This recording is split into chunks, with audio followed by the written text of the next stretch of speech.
ಸಾಂಸ್ಕೃತಿಕ ನಗರಿ ಮೈಸೂರು ಅಂದ ತಕ್ಷಣ ನಮಗೆ ನೆನಪಾಗುವುದು ಅರಮನೆ ಸ್ವಚ್ಛತೆ ಮತ್ತು ಹಸಿರು ಗಿಡ ಮರಗಳ ಪ್ರಶಾಂತತೆ. ಆದರೆ ಇತ್ತೀಚಿನ ದಿನಗಳಲ್ಲಿ ಮೈಸೂರಿನ ಅಂದಕ್ಕೆ ಅಕ್ರಮದ ಕಪ್ಪು ಚುಕ್ಕಿ ಅಂಟಿಕೊಳ್ತಾ ಇದೆಯೇ ಎಂಬ ಪ್ರಶ್ನೆ ಕಾಡ್ತಿದೆ. ನಗರದ ಸೌಂದರ್ಯವನ್ನ ಹೆಚ್ಚಿಸಬೇಕಾದ ವರ್ತುಲ ರಸ್ತೆಗಳೇ ಈಗ ಅಕ್ರಮ ಮದ್ಯ ಮಾರಾಟದ ಅಡ್ಡೆಗಳಾಗಿ ಬದಲಾಗ್ತಿದ್ದಾವೆ. ಅಬಕಾರಿ ಇಲಾಖೆಯ ಕಣ್ಣೆದುರೇ ಕಾನೂನು ನಿಯಮಗಳನ್ನ ಗಾಳಿಗೆ ತೂರಲಾಗ್ತಿದೆ ಎಂಬ ಆರೋಪ ಕೇಳಿ ಬರ್ತಾ ಇದ್ದು, ಈ ಕರಾಳ ದಂಧೆಯ ಕುರಿತಾದ ಸ್ಪೆಷಲ್ ಸ್ಟೋರಿ ಇಲ್ಲಿದೆ ನೋಡಿ. ಮೈಸೂರು ನಗರದ ಸುಮಾರು 43 ಕಿಲೋಮೀಟರ್ ಉದ್ದದ ವರ್ತುಲ ರಸ್ತೆಯಲ್ಲಿ ಅಂದ್ರೆ ರಿಂಗ್ ರೋಡ್ನಲ್ಲಿ ಈಗ ಅಕ್ರಮ ಮದ್ಯದ ಘಾಟು ಜೋರಾಗಿದೆ. ಯಾವುದೇ ಪರವಾನಗಿ ಇಲ್ಲದೆ ಸರ್ಕಾರದ ನಿಯಮಗಳನ್ನ ಕಿಂಚಿತ್ತೂ ಪಾಲಿಸದೆ ತಲೆ ಎತ್ತುತ್ತಿರುವ ಹತ್ತಾರು ಅನಧಿಕೃತ ಡಾಬಾ, ಹೋಟೆಲ್ ಮತ್ತು ರೆಸ್ಟೋರೆಂಟ್ಗಳಲ್ಲಿ ಮದ್ಯದ ನದಿ ಹರಿತಾ ಇದೆ ಎಂಬ ಆರೋಪ ಕೇಳಿ ಬಂದಿದೆ. ಸಂಜೆ ಆಗ್ತಾ ಇದ್ದಂತೆ ಇಲ್ಲಿ ರಾಜಾರೋಷವಾಗಿ ಅಕ್ರಮ ಮದ್ಯ ಮಾರಾಟ ಶುರುವಾಗ್ತಿದ್ದು, ಸರ್ಕಾರದ ಅನುಮತಿ ಪಡೆಯದ ಈ ಕೇಂದ್ರಗಳಲ್ಲಿ ಅಬಕಾರಿ ಇಲಾಖೆಯ ಭಯವೇ ಇಲ್ಲದಂತೆ ವ್ಯವಹಾರ ನಡೆಸ್ತಾ ಇರುವುದು ಜಿಲ್ಲಾಡಳಿತದ ವೈಫಲ್ಯಕ್ಕೆ ಹಿಡಿದ ಕನ್ನಡಿಯಾಗಿದೆ ಎಂದು ಸಾರ್ವಜನಿಕರು ಆಕ್ರೋಶವನ್ನು ವ್ಯಕ್ತಪಡಿಸಿದ್ದಾರೆ.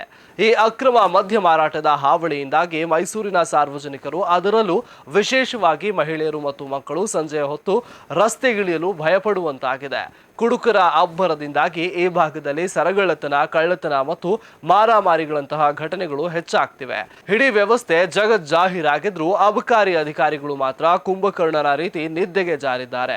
ಇನ್ನು ಈ ಬಗ್ಗೆ ಸಾರ್ವಜನಿಕರು ಅಬಕಾರಿ ಉಪನಿರ್ದೇಶಕರಾದ ನಾಗರಾಜಪ್ಪ ಅವರಿಗೆ ಫೋನ್ ಮಾಡಿದ್ರೆ, ದೂರು ನೀಡಲು ಪ್ರಯತ್ನವನ್ನ ನೀಡಿದ್ರೆ ಅವರು ಮಾತ್ರ ಕನಿಷ್ಠ ಸೌಜನ್ಯವನ್ನು ತೋರದೆ ಸಾರ್ವಜನಿಕರ ದೂರುಗಳನ್ನು ನಿರ್ಲಕ್ಷಿಸುತ್ತಿದ್ದಾರೆ ಎಂಬ ಗಂಭೀರ ಆರೋಪ ಕೇಳಿ ಬಂದಿದೆ. ಈಗ ಏನಾಗಿದೆ ಅಂದರೆ, ಮೈಸೂರಲ್ಲಿ ರಿಂಗ್ ರೋಡ್ಗಳೆಲ್ಲಿದೆ, ಇಲ್ಲಿಂದ ಮೈಸೂರಿಂದ ಬೆಂಗಳೂರು ರೋಡ್ ಆಗಿರ್ಬೋದು, ಇಲ್ಲಿಂದ ನೀವು ಭೋಗಾದಿ ಸೈಡ್ ಆಗಿರ್ಬೋದು, ಇಲ್ಲ ಈ ಕಡೆ HD ಕೋಟೆ ರೋಡ್ ಆಗಿರ್ಬೋದು, ಇಲ್ಲ ನಂಜನಗೂಡು ರೋಡ್ ಕಡೆ ಆಗಿರ್ಬೋದು, ಇಲ್ಲ ಭೋಗಾದಿ ಇದು ಏನಪ್ಪ ರಿಂಗ್ ರಸ್ತೆ ಸುತ್ತಮುತ್ತ ಮತ್ತು ಮಾದೇವಪುರ ರೋಡ್ ಆಗಿರ್ಬೋದು, ಇಲ್ಲೆಲ್ಲವೂ ಏನಾಗಿದೆ ಅಕ್ರಮವಾಗಿ ದಾಬಾಗಳು ಶುರುವಾಗಿವೆ. ಈ ದಾಬಾಗಳಿಗೆ ಲೈಸೆನ್ಸ್ ಇಲ್ಲ, ಏನೂ ಇಲ್ಲ. ಈಗ ಪಾಪ ಸಾಮಾನ್ಯವಾಗಿ ಒಂದು ಹೋಟ್ಲ್ ನಡೆಸಬೇಕು ಅಂದರೆ ಎಲ್ಲ ಥರ ಲೈಸೆನ್ಸ್ ತಗೋಬೇಕು, ಇಲ್ಲ ರೈಡ್ ಮಾಡಿಬಿಡ್ತಾರೆ ಅವ್ರನ್ನ. ಇಲ್ಲೇನಾಗಿದೆ, ದಾಬಾ ನಡೆಸೋದ್ರಲ್ಲಿ ಅಕ್ರಮವಾಗಿ ಮದ್ಯ ಮಾರಾಟ ಮಾಡ್ತಾರೆ. ಅದು ಇವರಿಗೆ 12 ಗಂಟೆ ತನಕ ಪರ್ಮಿಷನ್ ಉಂಟು ಇವ್ರಿಗೆ. ಇವ್ರು ಯಾರು ಹೇಳೋರಿಲ್ಲ, ಕೇಳೋರಿಲ್ಲ. ಹಂಗಾಗಿದೆ ಇಲ್ಲಿ ಏನಾಗಿದೆ, ಮೈಸೂರಿನಲ್ಲಿ ಪುಡಿ ರೋಡಿಗಳಾಗಿರ್ಬೋದು, ಕೆಲವರು ದೊಡ್ಡ ದೊಡ್ಡ ಇವರು ಆಗಿರ್ಬೋದು, ಲಾರಿಗಳಾಗಿರ್ಬೋದು, ಎಲ್ಲ ಹೋಗಲ್ಲಿ ನಿಂತ್ಕೊಂಡು ಕುಡ್ಕೊಂಡು ತಿನ್ಕೊಂಡು ಮಾಡ್ಕೊಂಡು ಬರ್ತಾರೆ. ಇಲ್ಲಿ ಯಾರು ಸಹ ಕೇಳಲ್ಲ.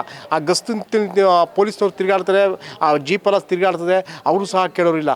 ಇಲ್ಲಿ ಏನಾಗಿದೆ, ಅಧಿಕಾರಿಗಳು ಇಲ್ಲಿ ಸಾಮೇಲ್ ಆಗ್ಬಿಟ್ಟಿದ್ದಾರೆ. ಅಧಿಕಾರಿಗಳು ಮೊದಲು ಈ ಫುಡ್ ಡಿಪಾರ್ಟ್ಮೆಂಟ್ ಅವ್ರು ಹೋಗಬೇಕು, ಆಮೇಲೆ ಪೊಲೀಸ್ ಇಲಾಖೆ ಹೋಗಬೇಕು, ಅಬಕಾರಿಯವರು ಮೇನಾಗಿ ಅಬಕಾರಿಯವರು ಹೋಗಬೇಕು. ಅಬಕಾರಿ ಭಾಳ ನಿರ್ಲಕ್ಷ್ಯ ಮಾಡಿ ಅಬಕಾರಿಯವ್ರಿಗೆ ಎಲ್ಲರಿಗೂ ತಿಂಗಳಿಗೆ ಇಷ್ಟು ಅಂತ ಹೋಗ್ತಾ ಇದೆ ದುಡ್ಡು. ಇದರಿಂದ ಏನಾಗಿದೆ, ಈ ದಾಬಾಗಳು ಒಳ್ಳೆ ರಾಜರೋಷವಾಗಿ ಒಂದಲ್ಲ ಒಂದು ಮಾಡ್ತಾ ಇದ್ದಾರೆ. ಅವರು ಅದು ಇಂಪ್ರೂವ್ ಆಯ್ತಾಗ ಅದನ್ನೇ ಇನ್ನೊಬ್ಬ ಮಾಡ್ತಾನೆ. ಈ ಥರ ಮಾಡ್ತಾ ಇದ್ದಾರೆ. ಇದು ಕಡಿವಾಣ ಹಾಕಬೇಕು. ಇದು ಕಡಿವಾಣ ಹಾಕಬೇಕು ಅಂದರೆ ಜನಪ್ರತಿನಿಧಿಗಳು ಇಂಥವನ್ನೆಲ್ಲ ನೋಡಬೇಕು. ಆದರೆ ಜನಪ್ರತಿನಿಧಿಗಳ ಬಗ್ಗೆ ಗಮನವೇ ಹರಿಸಲ್ಲ ಅವರು. ಈ ಅಧಿಕಾರಿಗಳು ಏನಾಗಿದೆ ಅಂದರೆ, ಅವ್ರು ಆಡಿದ ಆಟ ಆಗ್ಬಿಟ್ಟಿದೆ. ಇಲ್ಲೇ ಇದರಿಂದ ಏನಾಗುತ್ತೆ, ಕೊಲೆ ಮತ್ತು ಬಡದಾಟ ಎಲ್ಲವೂ ಜಾಸ್ತಿ ಆಗ್ತಾ ಇದೆ. ಆದ್ದರಿಂದ ಅನೈತಿಕ ಚಟುವಟಿಕೆಗಳು ಜಾಸ್ತಿ ಆಗ್ತಾ ಇದೆ. ಅಲ್ಲೇ ಒಂದು ಗುಡಿಸು ಥರ ಮಾಡಿರ್ತಾರೆ, ಒಂದು 10 ಗುಡಿಸು ಥರ ಮಾಡಿರ್ತಾರೆ. ಅಲ್ಲಿ ಯಾರು ಹೋಗ್ತಾರೆ, ಯಾರು ಬರ್ತಾರೆ ಒಂದು ಗೊತ್ತಾಗಲ್ಲ. ಏನಾದ್ರು ಅಲ್ಲಿ ಯಾರು ಹೋದರೆ ಅಲ್ಲೊಬ್ಬರು ಇಲ್ಲಿ ಬನ್ನಿ ಅಂತ ಹೇಳ್ತಾರೆ. ಈ ಥರ ಅನೈತಿಕ ಚಟುವಟಿಕೆಗಳು ನಡೀತಾ ಇದೆ. ಇದನ್ನೆಲ್ಲ ಕಡಿವಾಣ ಹಾಕಬೇಕು. ಈ ಕಡಿವಾಣ ಹಾಕಲಿಲ್ಲ ಅಂದರೆ ಸಾರ್ವಜನಿಕರ ದಂಗೆ ಹೇಳ್ಬೇಕಾಗ್ತದೆ. ದಯವಿಟ್ಟು ಅಧಿಕಾರಿಗಳನ್ನ ಕೈ ಹಿಡಿತದಲ್ಲಿ ಜನಪ್ರತಿನಿಧಿ ಹಿಡ್ಕೋಬೇಕು. ಇಲ್ಲಿ ಏನಾಗಿದೆ, ಜನಪ್ರತಿನಿಧಿಗಳ ಹಿಡಿತದಲ್ಲಿ ಅವರ ಅಧಿಕಾರಿಗಳು ಅವ್ರ ಹಿಡಿತದಲ್ಲಿ ಹಿಡ್ಕೊಂಡಿದ್ದಾರೆ. ಆ ಥರ ಆಗ್ಬಿಟ್ಟಿದೆ. ಆದ್ದರಿಂದ ಮೊದಲು ಇದನ್ನೆಲ್ಲ ಯಾವ್ಯಾವುದು ಲೈಸೆನ್ಸ್ ಇದೆಯೋ ದಾಬಾಗಳನ್ನ ಮೊದಲು ಅದನ್ನ ಮುಚ್ಚಿಸ್ಬೇಕು. ಇಲ್ಲ ಯಾವುದು ಲೈಸೆನ್ಸ್ ಅದು ಮಾತ್ರ ನಡೆಸ್ತೀವಿ. ಈಗ ಸಾಮಾನ್ಯವಾಗಿ 80% ಅಷ್ಟು ಯಾವುದಕ್ಕೂ ಲೈಸೆನ್ಸ್ ಇಲ್ಲ. ಇದು ಅಬಕಾರಿಗಳು ಮೊದಲು ಹೋಗಿ ಅಲ್ಲಿ ರೈಡ್ ಮಾಡಬೇಕು ಅಂತ ನಾನು ಹೇಳಕ್ಕೆ ಇಷ್ಟಪಡ್ತೇನೆ. ಅಧಿಕಾರಿಗಳ ಈ ಮೌನ ಮತ್ತು ನಿರ್ಲಕ್ಷ್ಯದ ಹಿಂದೆ ಅಕ್ರಮ ಮದ್ಯದ ದಂಧೆಕೋರರ ಲಾಬಿ ಮತ್ತು ಆಮಿಷಗಳ ಕೈವಾಡವಿದೆಯೇ ಎಂಬ ಸಂಶಯ ಸಾರ್ವಜನಿಕ ವಲಯದಲ್ಲಿ ಬಲವಾಗಿ ವ್ಯಕ್ತವಾಗ್ತಾ ಇದೆ.